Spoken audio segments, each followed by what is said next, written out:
A agricultura de futuro é tema do Agronegócio Podcast dessa semana.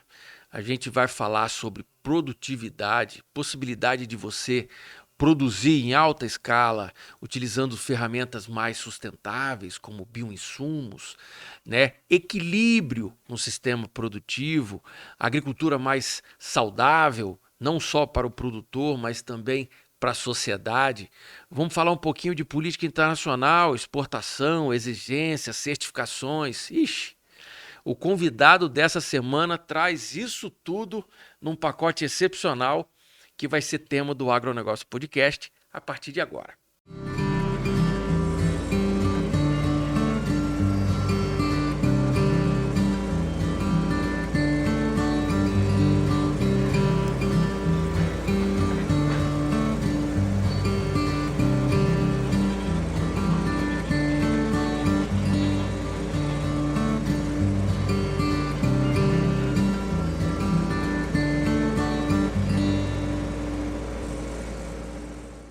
E diretamente dos estúdios aqui de Mogi Guaçu, estúdio sede demais do nosso parceiro Alex, a nova casa do Agronegócio Podcast. A gente vai começando mais um episódio, conversando com o Ricardo Zepter, ele consultor, agrônomo, especialista em nutrição foliar, em biofertilizantes, em gestão.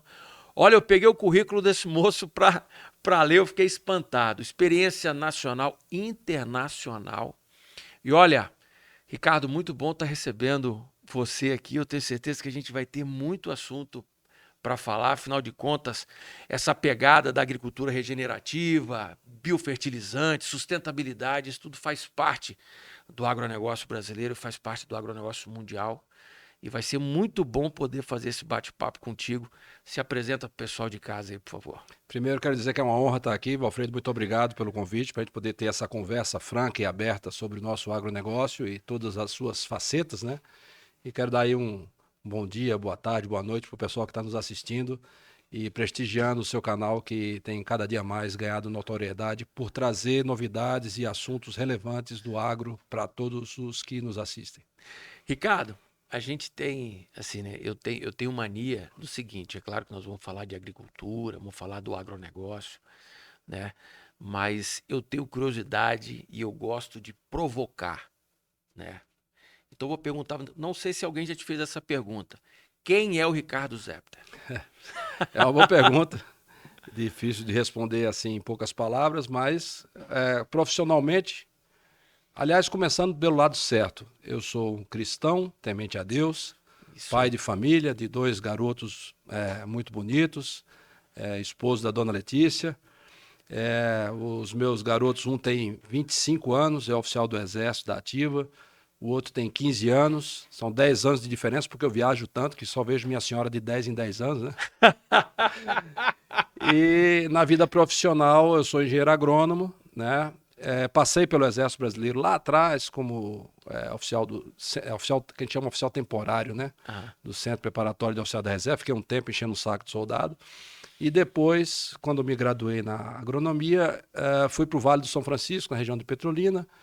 E, bom, e depois ganhei o Brasil inteiro aí, com sementes de hortaliça, etc. Mas como pessoa, então, sou um profissional do agronegócio, como você bem falou na sua introdução, que tive a oportunidade de ter tido várias experiências nesse setor e a chance de ter visto, inclusive, não só no Brasil, mas em outros lugares, o que é importante trazer para cá, né? Então, me defino como sendo um profissional do agro que teve a chance de ter visões múltiplas para participar desse negócio de maneira mais competitiva.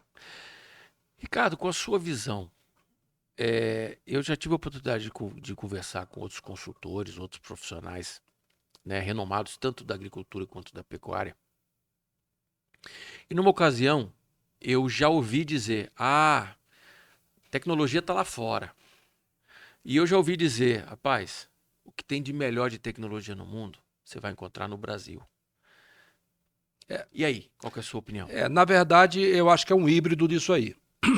Se você analisar, do ponto de vista de tratar os solos tropicais, ninguém é melhor do que o Brasil de entender que o nosso tratamento dos solos são completamente diferentes daquela agricultura primeira que a gente aprendeu a mexer, né?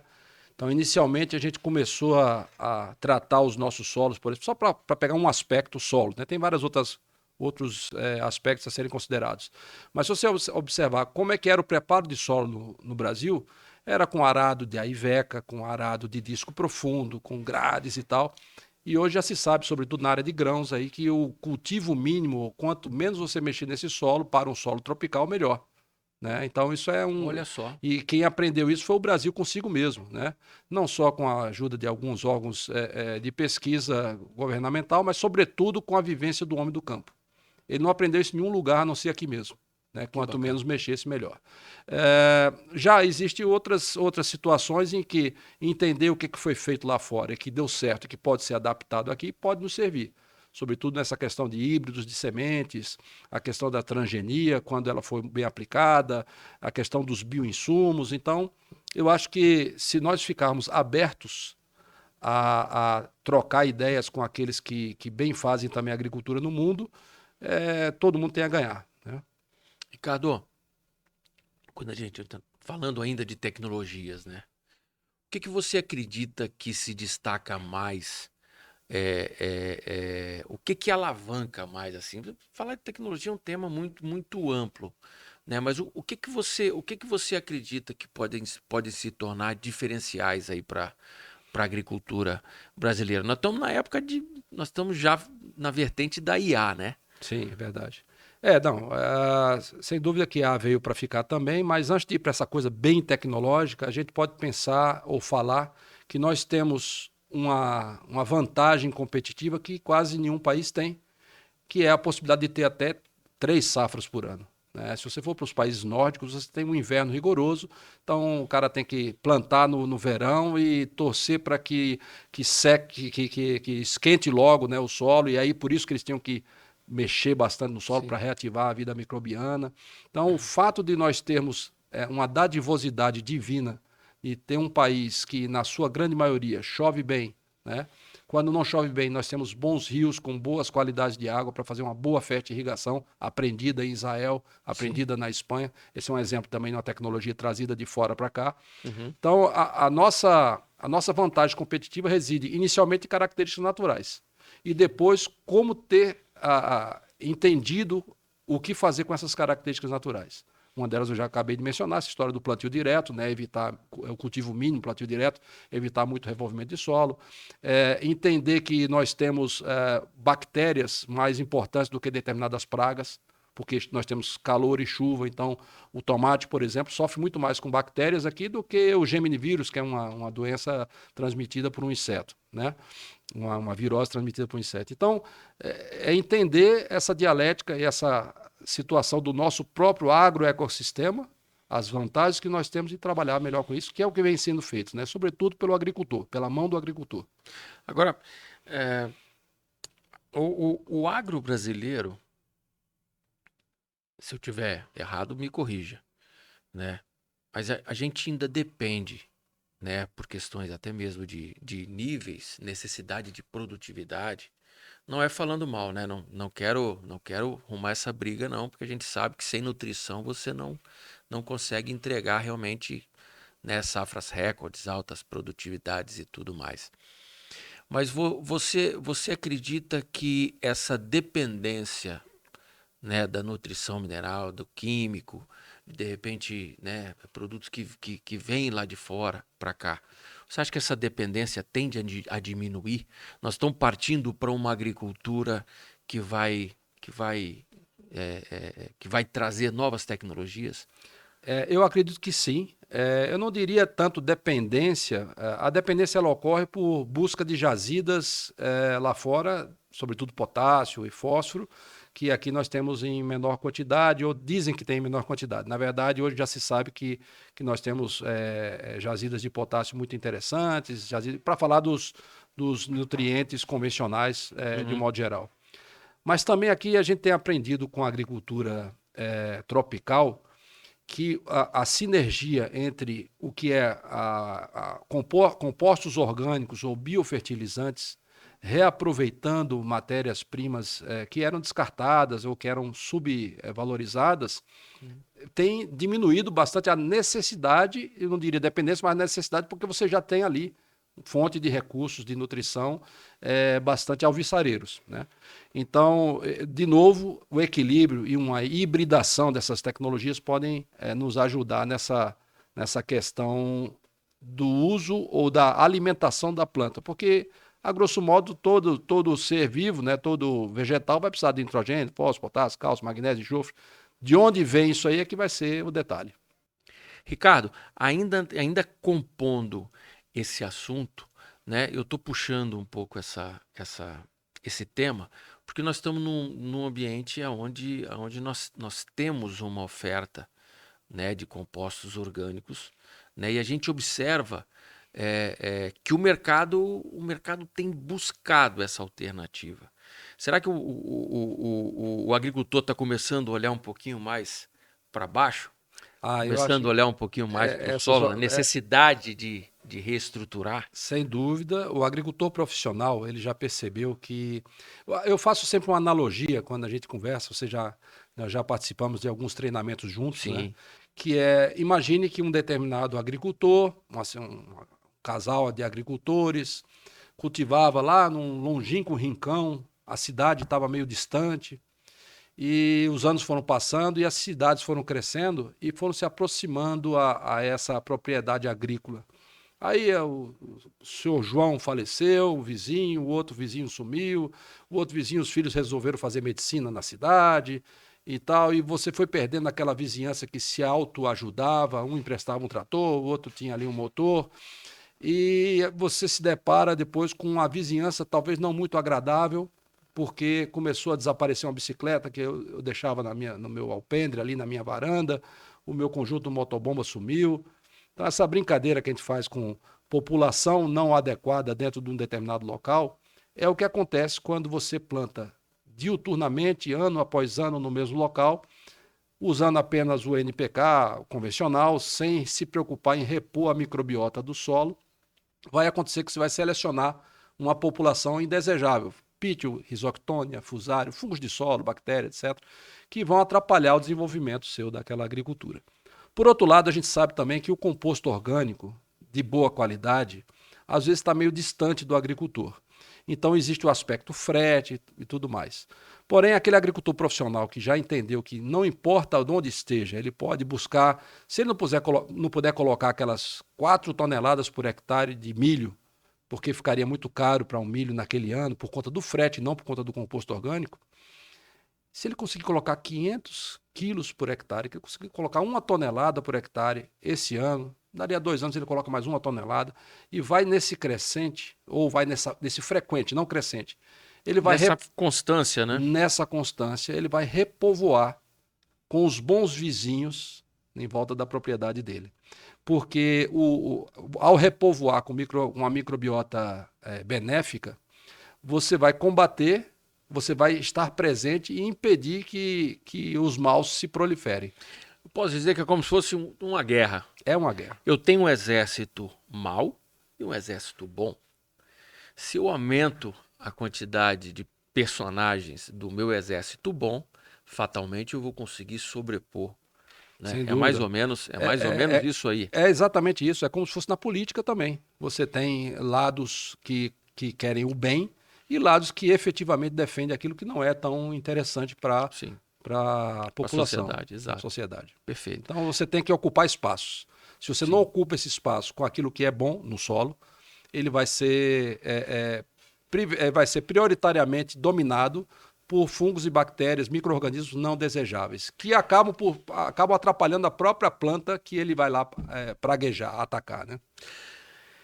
Aproveitando esse assunto, eu vou ser repetitivo, sim, em alguns dos últimos programas que nós gravamos aqui na região.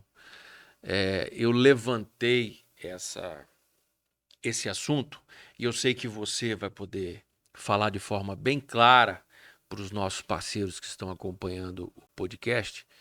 O seguinte, vou perguntar de novo. Esterco é composto orgânico? Fala para mim, professor. Não, obrigado pelo professor. O esterco é só uma matéria-prima, ele puro não é composto orgânico. Pelo contrário, ele pode fazer mais mal do que bem, né? Já falamos bastante sobre isso em várias oportunidades, mas, por exemplo, um esterco bovino, que é um animal que só ingere vegetais, né, gramíneas ali, o pasto e tal. Um esterco bovino de um gado semi-confinado, que você juntou ali e tal, e deixou descansar um pouquinho e já achou que tá bom e aplicou. Ah, mas já estava curtido. Será que estava bem curtido? Foi feito todo um processo? Não, mais ou menos tal. Ele pode, inclusive, levar traços de 2,4-D, né, e picloram, que é oriundo de um herbicida usado para pastagem. Sim. Isso dá problema para plantas superiores, grandes? Não, não vai dar problema, mas uma plântula, uma muda nascendo, pode queimar com traços de 2,4-D que passa pelo traço digestivo do animal. E eu já tive essa experiência com uma muda de tomate, em que o produtor reclamou da semente. E, na verdade, não era a semente já tinha feito seu papel. Já tinha entumecido, nascido, crescido, ficou pequenininho, ele transplantava, morria. Por quê? Porque ele tinha mudado o manejo dele. Ele passou a usar um determinado esterco de uma região próxima de Goiás, era uma região fronteiriça, Minas com Goiás. Às vezes pensando em questões de baratear, né, pensando em processo. baratear, achando que estava fazendo certo. Né? Então, o esterco ele é matéria-prima. Uma pequena parte da matéria-prima. Né?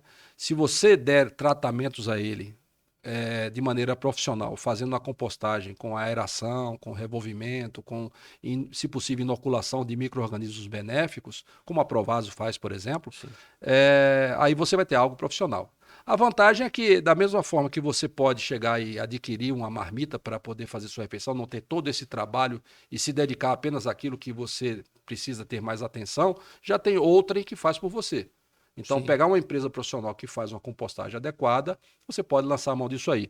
É o exemplo do pintinho de um dia. É o exemplo da muda do tomateiro. Antigamente, o tomateiro tinha que fazer copinho de jornal, fazer uma mistura de casca de arroz com um barranco de terra, não sei o que, tal, fazia um substrato de maneira empírica, plantava ali, às vezes nascia, às vezes não nascia. Na época, a semente não era híbrida, então era mais baratinho, ele podia perder, colocar 5 sementes no copinho para nascer uma. Sim. Né? E ia lá transplantar e o sucesso de partida já não era muito bom, já era comprometido. Um pintinho de um dia, o próprio criador de frango de corte ou de ovo produzia seu próprio pinto, né? Os pintinhos lá da galinha. E isso era complicado também. Hoje em dia já tem o cara especialista em fazer o pintinho, já tem o especialista em fazer a muda e tira do agricultor obrigações acessórias de novas agriculturas. Porque uma coisa é cultivar um plantio de tomate. Outra coisa é cultivar uma muda de tomate. São atividades correlatas, mas quem entende de fazer muda, sabe fazer muda. Quem entende fazer o pé, crescer, desenvolver e fazer as podas, enfim, desenvolver o fruto é outro tipo de agricultor. Da mesma forma que o que vai entender de pós-colheita é outra atividade. Então, o composto orgânico ele entra nessa fase. Ele substitui o esterco, porque o esterco em si não deve ser usado pelo agricultor se não tiver a possibilidade de fazer uma compostagem adequada. Se ele tiver tempo, puder se dedicar a fazer sua compostagem no seu fundo de quintal. Bem feito, com orientações, né, para isso. Sim. Nada contra. Mas não vai ser só esterco, vai ter outras coisas que ele vai ter que colocar lá. Ricardo, benefícios. Benefícios da utilização de um composto que vai realmente entregar algo a mais no solo. Eu estou batendo em cima, gente, porque todos os consultores que eu trouxe aqui anteriormente, todos eles comentaram a necessidade, por características próprias do solo brasileiro, né? A necessidade realmente de você utilizar uma matéria, um material, vamos dizer assim, que vai entregar um pouco a mais. Sem dúvida. Para falar dos benefícios, vou tentar ser o mais breve possível, mas a gente tem que ir lá para a gênese do solo. Né? Entender vamos lá, tem tempo para isso. Entender que nós temos lá a rocha-mãe, que ela vai sendo fraturada, intemperizada, temperaturas, a umidade, o solo, chuva, e ela vai, à medida que você vai vendo os horizontes do solo, você vai tendo horizontes diferentes. E a capa da picanha, aqueles 5 centímetros em toda a superfície da crosta terrestre, não apenas para nós, solo tropical, mas para toda a crosta terrestre, a capa da picanha é composta por aquilo que eu estava falando, os bons vizinhos, né? Os micro-organismos e tal. Então, o composto não está visando permitir nutrição. Por acaso tem ali um pouquinho de nitrogênio, um pouquinho de fósforo, um pouquinho de potássio, às vezes um pouco mais, um pouco menos, dependendo da natureza das matérias-primas. Mas o mais importante é trazer gente boa para o solo, trazer vizinhos bons para o solo, ou seja, micro-organismos adequados à prática agrícola, que são perdidos na hora que você começa a mexer. Na hora que você tem lá uma floresta, uma savana, uma vegetação natural, ela está ali mais ou menos ela está em equilíbrio porque ela se autossustenta, ela se retroalimenta, não tem ninguém desequilibrando. Na hora que eu preciso desmatar um canteiro que seja para plantar alface, eu vou ter que buscar um novo equilíbrio, que é o agroequilíbrio, uma agroecologia, né? E aí já que eu tenho a interferência do homem no meio, que também nós somos da natureza, nós também somos animais, eu precisei ferir o solo e plantar algo que iria me servir para alimentar, para que eu ficasse céssio, eu deixasse de ser nômade, né? Sim. Às vezes o pessoal fala que os índios cuidam bem da natureza. Não, pelo contrário, os índios, quase todas as tribos, infelizmente, eles eram, por não ter conhecimento para isso, eram nômades, eles não eram césseis, não eram fixos. Então ele exauria aquele recurso para depois ir para outro lugar. Exaurir o recurso. Quando ele voltava, como era pouca gente numa área muito grande, quando ele voltava para aquele local lá, ele demorou 5 anos para voltar, já meio que se recuperou. Né?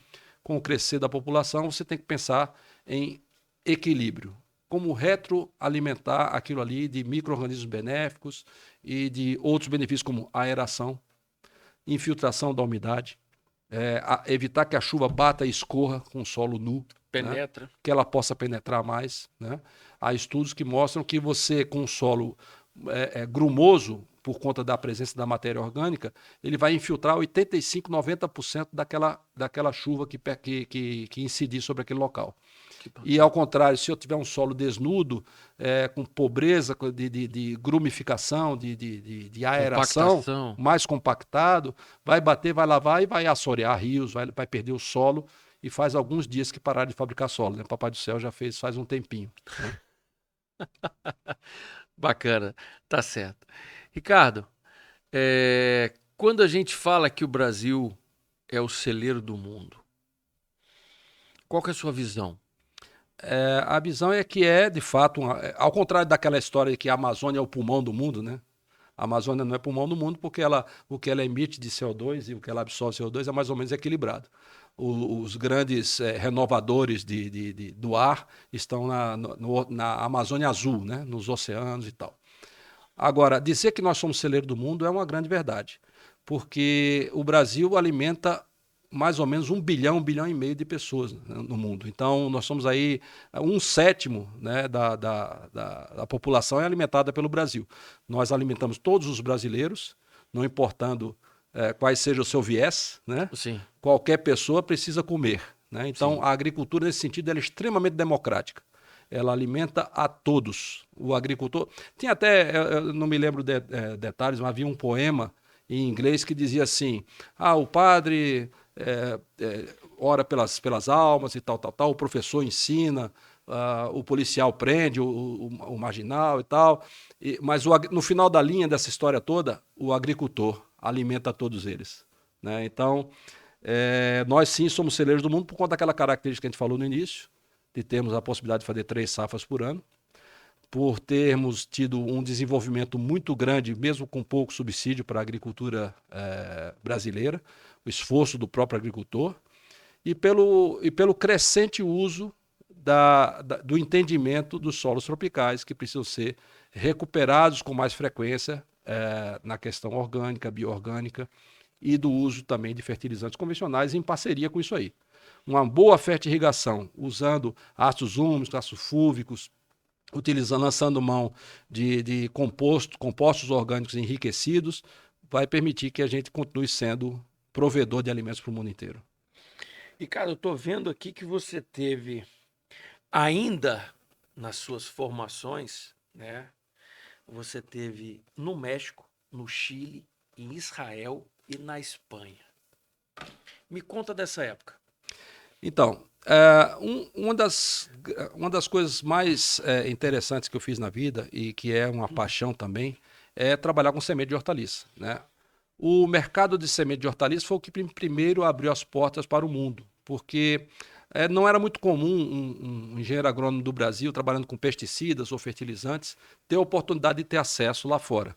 Mas na semente, como a hibridação começou muito lá fora, antes de existir uma realidade aqui no Brasil, por isso que eu digo que esse intercâmbio também é importante, eu estive no Chile e fiquei surpreso, a primeira vez que eu fui para o Chile, foi a minha primeira experiência fora do Brasil, para ver o que eles faziam com hibridações, com novas variedades de tomate, tomate indústria, tomate para processamento, né?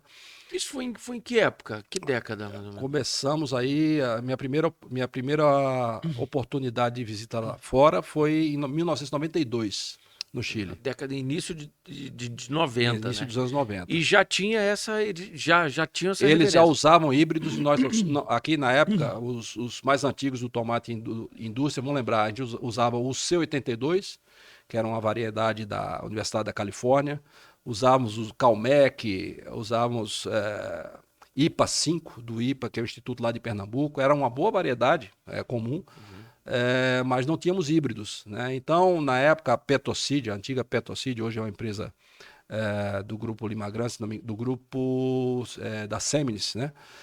Eles tinham lá o Zenith, NEMA 1400, 1401, então eles já tinham variedades resistentes a nematóide, variedades tolerantes à bactéria, variedades para tomate indústria, então já era uma coisa interessante. Isso foi lá no Chile.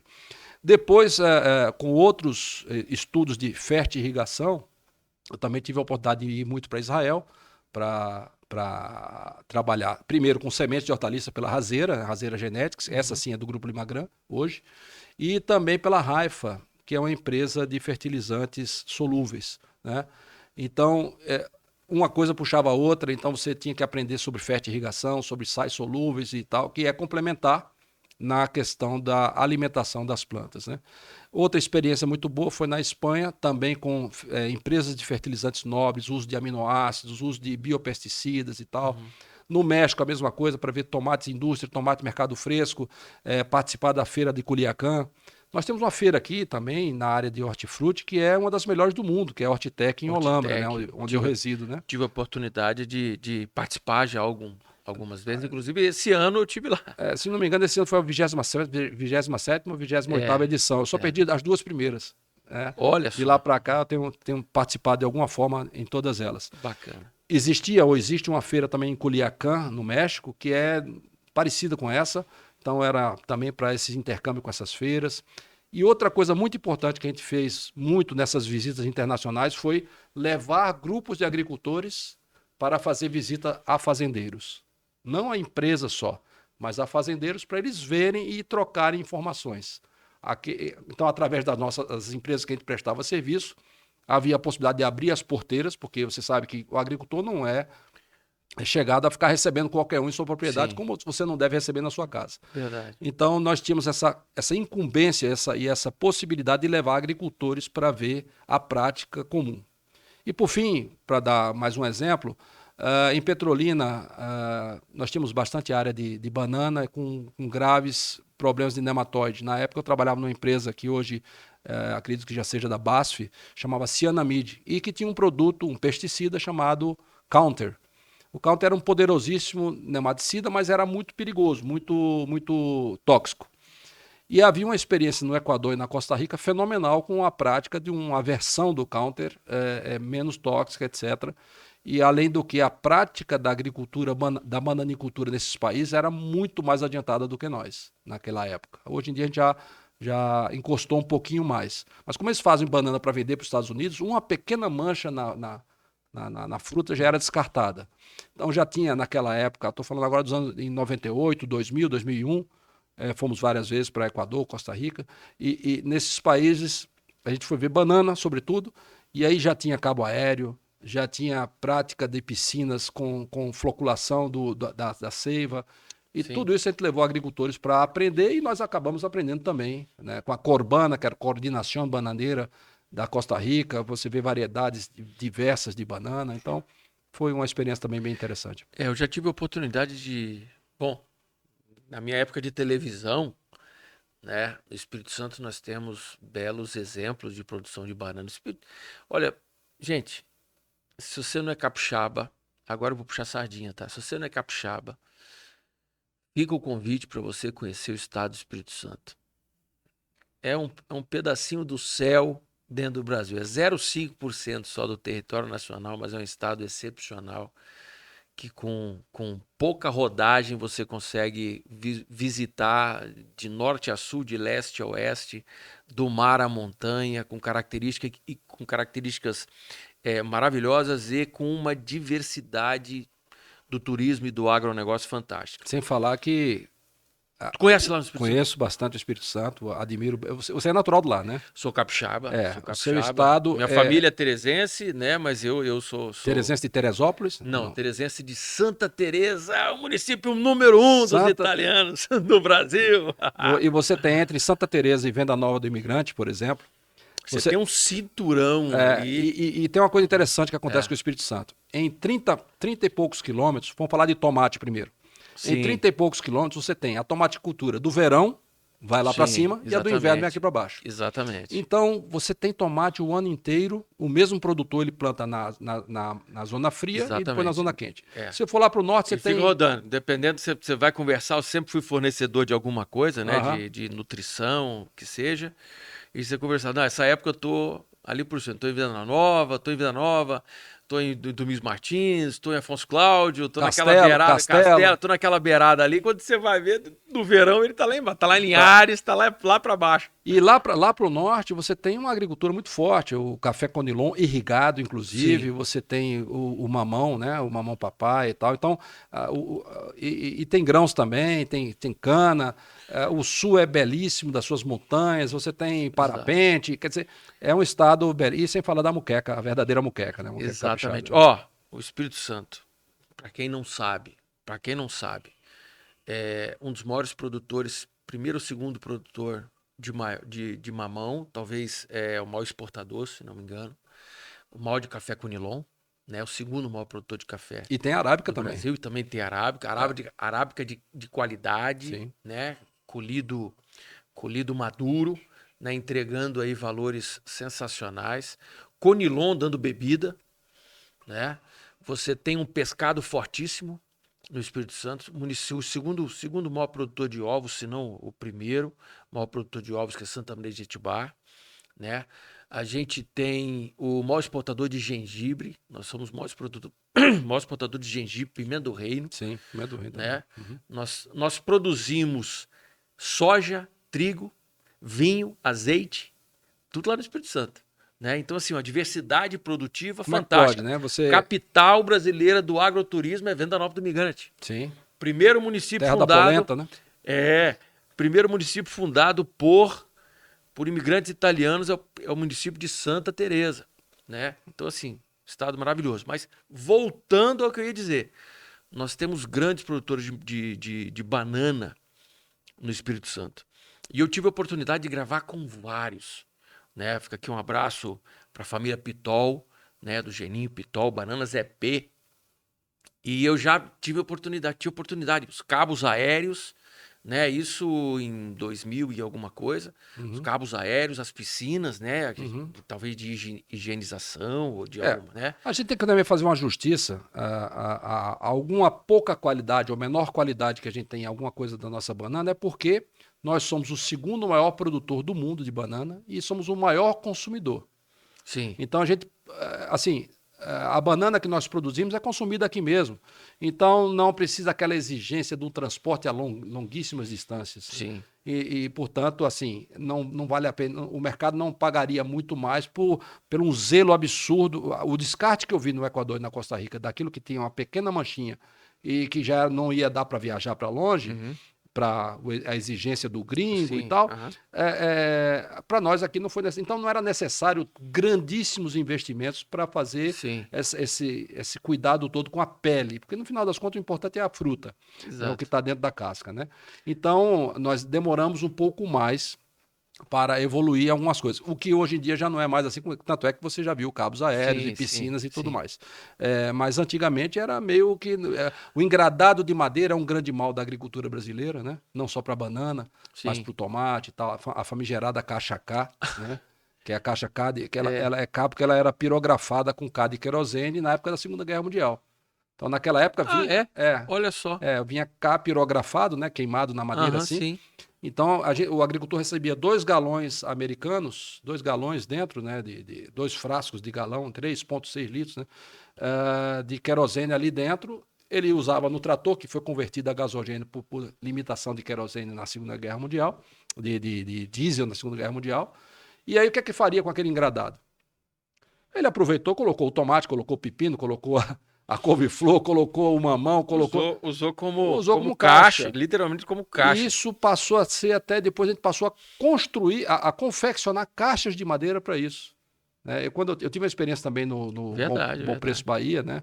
Como gerente de compra de hortifruti, a gente perdia 18% do tomate quando ele vinha em caixa de madeira. E essa Olha só. prática é feita ainda até hoje, por Ainda costumes, né? é verdade. Mas o ideal é ou caixa Sim, plástica ou caixa de papelão para longas sim, distâncias. Né? sim. Bacana. Esse é outro exemplo. Agora, Ricardo, essas exigências do mercado internacional, lá a gente pode dizer que eles olham a beleza do fruto, porque a gente observa, o mamão tem que ter esse padrão. eh, Algumas frutas exportadas, não, tem que ter esse padrão, tem que ser assim, tem que ser bonito, né? Você mesmo comentou da banana, que não pode ter um detalhezinho. Será que não é exigência demais, não? Às vezes é exigência demais, às vezes elas têm razões políticas. Por exemplo, na Europa, há algumas exigências que são feitas para nós é por uma questão meramente de proteção do seu próprio agricultor. Então, para diminuir a competitividade, eles nos fazem entregar algo fornecer algo que seria bem mais difícil de Bem mais produzir difícil e, de portanto, com produzir. mais custo, e aí você fica Perfeito. menos competitivo. Uhum. Existe essa questão aí. Muitos dizem que não, mas é verdade. Outras tantas exigências dizem respeito à questão da pós-colheita, porque você vai embarcar uma fruta de navio e ela vai ter um transit time aí, um percurso muito longo e, portanto, tem que sair impecável para que possa chegar minimamente com um shelf life, né, uma vida de prateleira aí boa Uhum. para você ainda comercializar. Então, há questões que são exigências de um mercado comprador, há questões que são exigências políticas para proteger seu próprio agricultor contra o nível de competição nossa, que é fenomenal. Agora, de qualquer sorte, o que eu acho interessante é que a gente se adequou tão rapidamente. Se você for ver o Vale de São Francisco, as nossas uvas sem semente, né? Sim. A manga do Vale de São Francisco, o próprio mamão do sul da Bahia, do norte do Espírito Santo, ou do coração da Bahia ali, na Sim. Chapada Diamantina, nós evoluímos muito por conta dessas exigências e, portanto, eu acho que no final das contas o dedo no suspiro nos fez inventar a roda de novo, né? Inventar a roda de outra forma. E Então isso foi bom. de certa forma mostrar o quanto nós somos Capazes. bons e Capazes. capazes. Exatamente. Uma coisa que eu tive a oportunidade de conversar bastante e a gente observava essa pressão lá de fora aqui para dentro. Nas questões de pecuária, se fala muito em rastreabilidade. Uhum. Inclusive, rastreabilidade bovina já é exigência, né? E existem até prazos pelo mapa de você, em alguns estados, já estar adepto e ter 100% do rebanho bovino pecuário, né? Existe essa questão de rastreabilidade também, quando a gente fala em agricultura? Sim, sem dúvida. É bastante detalhista também. Desde toda a fruta que vai para exportação. Perdão. Porra, caraca. Aí caramba. Como é que é o making off aí? Não, é o. Ué. Como é que chama aquelas cenas que não vão para erros de É. gravação? Quer botar, Alex? Quer botar de furo?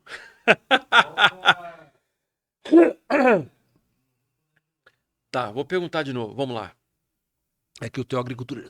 Você fica, se já ia sair uma tossezinha. Vai lá. Vamos lá? Essa rastreabilidade do gado. Então. Ricardo, por um período, né, eu pude observar, e uma informação que a gente tinha muito no mercado pecuário, as questões de rastreabilidade, né, bovina.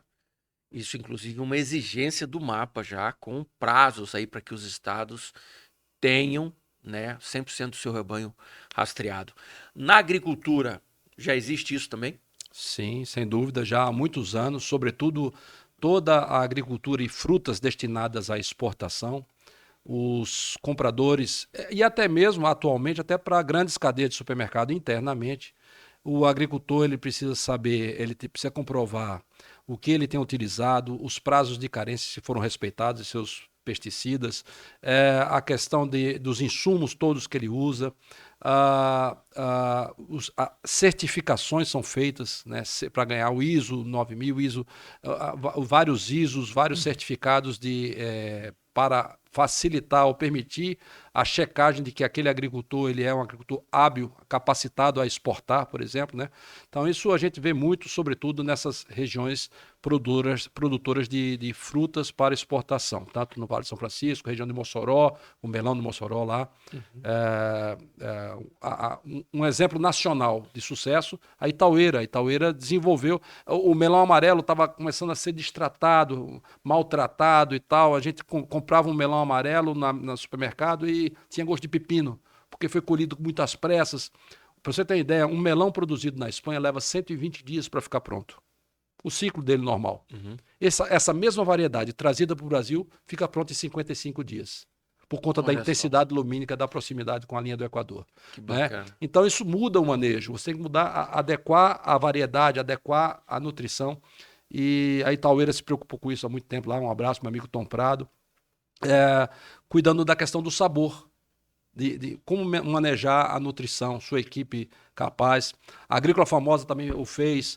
Meu amigo Vieira também fez um trabalho muito forte, inclusive se ligando e vinculando com a Espanha para poder fazer o trabalho de rastreabilidade, de cuidar da questão do sabor da fruta, para ela ter uma atratividade maior do consumidor final. Então, mesmo para o mercado interno ou para o mercado externo, a agricultura brasileira é bastante rastreada, né?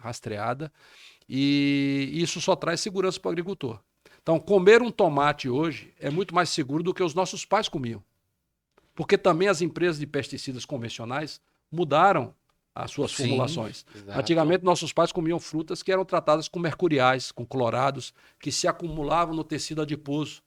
Então você comia um pouquinho de tomate hoje, amanhã, depois, e aquilo ia acumulando até o ponto de que você comesse qualquer coisinha já ia te dar algum problema mais sério, mais grave. Isso para o consumidor, né? Então a agricultura brasileira, nesse aspecto de um modo geral, é extremamente segura para o consumidor e também segura para os consumidores lá fora, os importadores. Bacana, eu fico feliz em ouvir, né, isso de uma pessoa com tamanho conhecimento como você, Ricardo. Porque muita gente, né, existe toda aquela coisa da sociedade, né? Defensivo, não sei o quê, porque é veneno e tal. Tá certo, ok. Só que existe uma responsabilidade muito grande, né, do agricultor brasileiro, né, em executar as aplicações e respeitar seus prazos de carência. De novo, é aquela velha história, né? O mal acaba contaminando os bons. Então, é claro que vai ter este ou aquele produtor Porque não tem jeito, cara. Você tem que combater. Certas culturas, se você não utilizar um controle, né, sanitário, cara, tu não vai produzir, velho. Não, claro que, difícil, veja bem, né? os mais puritanos ou os mais estudiosos desse ramo vão dizer que se você conseguir o equilíbrio, você consegue tirar grandes produtividades em uma área 100% orgânica. É possível isso? É possível. Só que, na prática, as duas coisas podem conviver como nichos de mercado diferentes. Né? De novo, é uma questão de equilíbrio. É sempre o equilíbrio. Então, eu não digo o equilíbrio na questão de tipo... Você já me deu outro gancho aí, vamos lá. Eu acho que nós vamos extrapolar os 50 minutos. Fica tranquilo. Aí depois a edição trabalha. Vamos lá, o que acontece? Eu não digo o equilíbrio em Apocalipse 3,16, diz que sejas quente ou sejas frio, se fores morno te vomitarei. Eu acho que polarizar, discutir, se posicionar é importantíssimo para o crescimento. Sim. Onde não há polarização é lugares que não têm liberdade, né? Então, isso vale também para a agricultura. O equilíbrio tem que estar presente, mas os posicionamentos têm que ser firmes para cada uma vertente da forma de pensar. Então, eu também dou consultoria para agricultores orgânicos. E aquele agricultor que quer seguir 100% a agricultura orgânica, a gente tem que ser muito rigoroso com qual insumo que ele vai usar. Porém, se ele quer trabalhar da maneira convencional, nós temos que ser muito rigorosos com qual pesticida ele vai usar e respeitar os prazos de carência, que são cientificamente provados, né? Para quem não é negacionista, cientificamente provados que usados até aquele limite não vai causar mal ao consumidor. Então, nós não conseguiríamos fazer milhões de hectares de soja, milhões de hectares de milho, não sei quantos milhões de pastagem, 4 vezes a área de pastagem do que a de soja, se não tivesse a observância de agricultura convencional adaptada à orgânica, em algumas situações só orgânica ou só convencional. Mas o fato é que a agricultura orgânica ainda é um nicho de mercado. Tudo bem, ela tem a sua relevância também, porque nos ensina a... Muitos dos conceitos da agricultura orgânica migraram para a agricultura convencional. Sim. Né? E muitos dos conceitos das empresas de pesticidas já vêm trabalhando com os biopesticidas, uso de tricoderma, amilo liqueface, são micro-organismos que são benéficos. Exatamente. Né? Então, isso só vem ajudar, um ajudando o outro. Somente um lado ou somente um outro lado talvez seja extremado. Se você trouxer aí para uma convivência mais harmônica, vai ter um resultado melhor e mais alimento produzido com maior qualidade. Diante disso, eu poderia afirmar que os biofertilizantes chegaram para ficar e talvez sejam o caminho para uma agricultura mais saudável, mais sustentável, mantendo os mesmos índices de produtividade? Sim, é possível. De novo, como eu lhe falei, o biofertilizante, somente ele, o tempo inteiro, talvez aqui e acolá, nesta ou naquela deficiência ou necessidade de uma situação específica, ele precisará de algum complemento, mas é possível você tirar alto rendimento se você tiver um equilíbrio de todas as forças benéficas ali atuando para fazer com que aquela planta se desenvolva e produza. Isso é possível. Como, por exemplo, também acho que você só já falamos sobre isso, né? Se você só fertirrigar com NPK o tempo inteiro, só nutrição, se tem solo e nutrição, eu tenho um amigo que fala assim, mas se a parte orgânica fosse importante, não existiria hidroponia.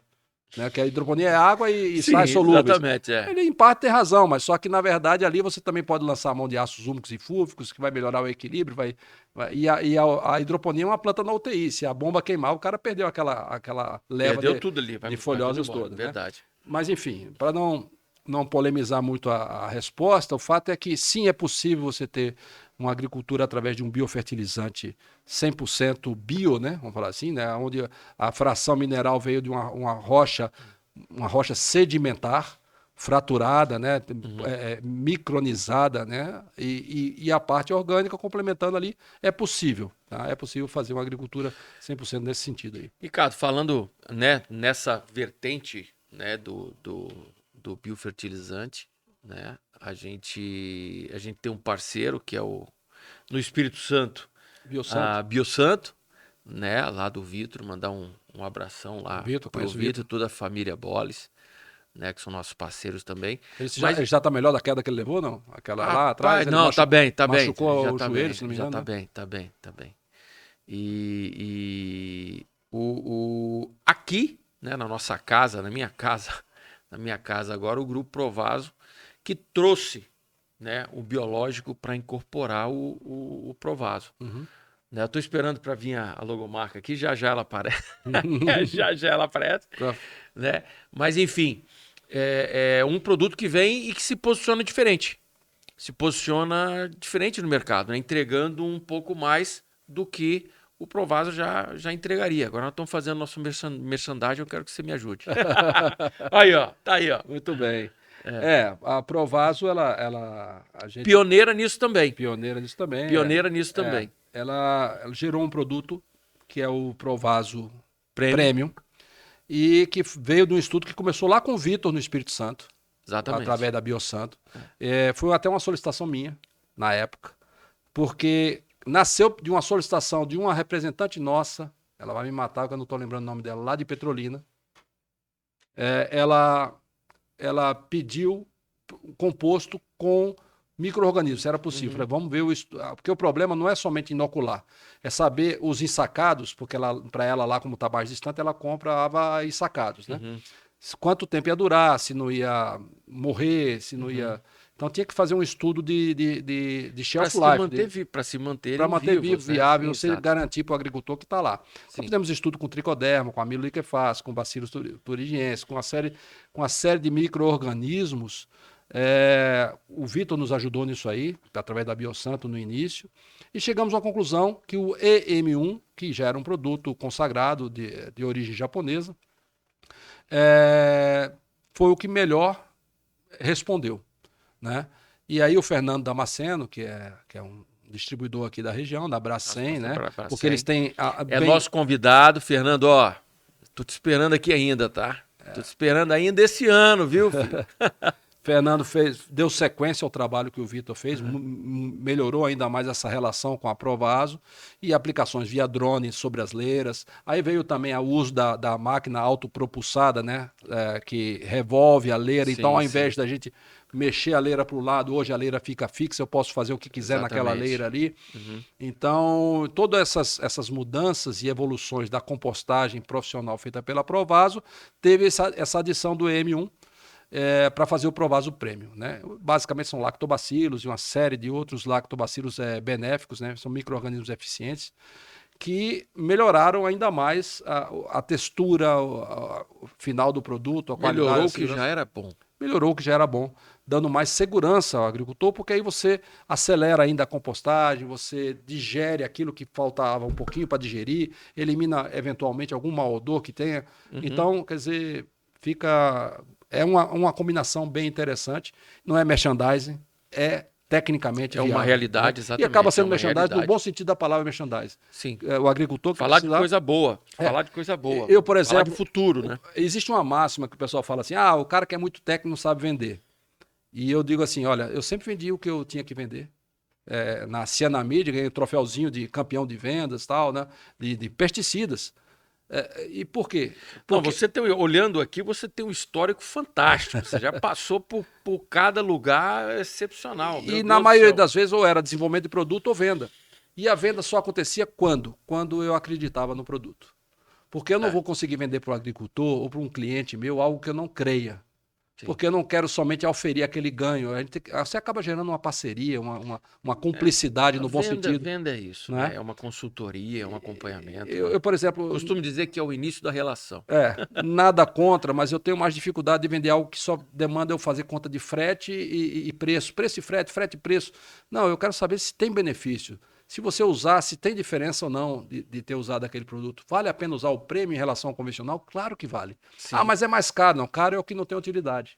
Né? Exatamente. Caro é aquilo que não tem utilidade. É o que não entrega. É o que não dá resultado. Então, nesse sentido, tudo que tecnicamente exige maior conhecimento e que vai dar mais benefício para o agricultor e, portanto, no final das contas, nós como consumidores vamos nos beneficiar de um alimento mais saudável, mais nutritivo, mais saboroso, é fácil de se vender, né? É fácil de se explicar, porque tem que ter a justificativa de resultado.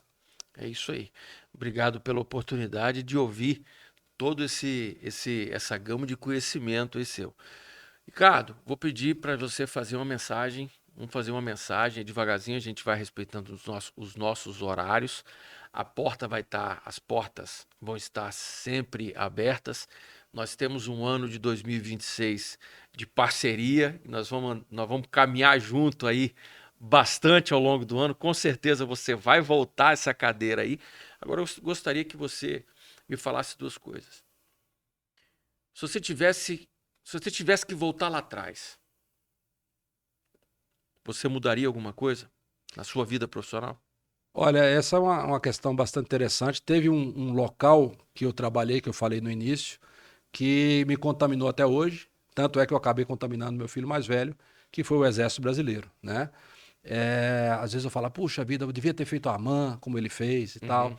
Então, só que aí depois eu olho para os filhos que eu tenho, a família que eu construí e o conhecimento profissional que adquiri através desses bate-papos e dessas vivências e dos estudos agronômicos e o bem que a gente faz para outrem através da agricultura, eu falo assim, não, eu estou no lugar certo. Eu estou no lugar certo. Então, Com certeza você está no lugar certo. Com certeza. Não, obrigado. E, então, muito provavelmente eu faria 100% tudo de novo. Exatamente como foi feito. Se eu pudesse ter a honra de ter a mesma prole que eu gerei, a mesma família que foi construída e, sobretudo, os amigos que eu construí ao longo desses anos todos dentro do agribusiness. É tudo muito, muito próximo, a gente gera uma cumplicidade, de novo, no sentido bom da palavra cumplicidade. E sim, a resposta é sim, eu faria tudo de novo outra vez. Ricardo, se você estivesse aqui com uma turma de alunos do último período de agronomia, qual que seria a mensagem para essa galera aí? A primeira mensagem é que na agricultura o país Brasil não é o país do futuro, é o país do presente, né? O outro fator é que nós que lidamos com a agricultura, lidamos com pessoas. Às vezes a gente trata mais do ser humano que o próprio médico. O médico cuida da doença, né? Tem aquela célebre frase que uma maçã por dia mantém o médico longe, né? Que é dita em inglês, né? An apple a day keeps the doctor away, né?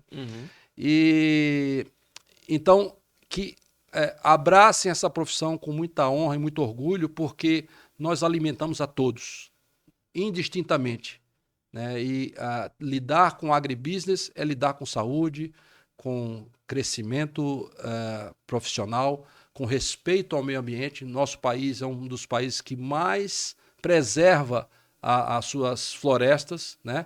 Um agricultor de São Paulo tem que deixar 20% da sua área em proteção, do Pantanal 40%, da Amazônia 80% da área dele tem que estar mantida preservada. Isso não tem em nenhum país do mundo, né? E que sigam fortes nessa profissão, que ela também é uma profissão digna, legítima e que cuida das pessoas mais do que qualquer uma outra que eu tenha conhecido. Manda um abraço para sua família e vamos encerrando. Um abraço para minha esposa, Letícia, para o meu querido filho Luca, o pequeno, que está até aqui nos assistindo, para o tenente Zépter, o Ricardo Zépter, meu filho mais velho, que está lá em Uruguaiana, no Rio Grande do Sul, cuidando das nossas fronteiras, né? Um abraço a vocês que me fazem saber que eu tenho muito que dar ainda para protegê-los e alimentá-los e conduzi-los para o bem sempre. É isso aí, Ricardo, mais uma vez, obrigado pela oportunidade. Eu que agradeço, Alfredo, conta comigo. Eu acredito que a gente pôde trazer temas interessantes. Eu sei que a gente teria conteúdo aqui para muitas horas de bate-papo, haja vista as suas experiências, a sua vivência. E a gente vai encerrando o nosso Agronegócio Podcast, sempre no oferecimento de Biosanto, Datamars Livestock e Grupo Provaso. É isso aí, aqui o Mundo Rural é além da porteira. Até a próxima.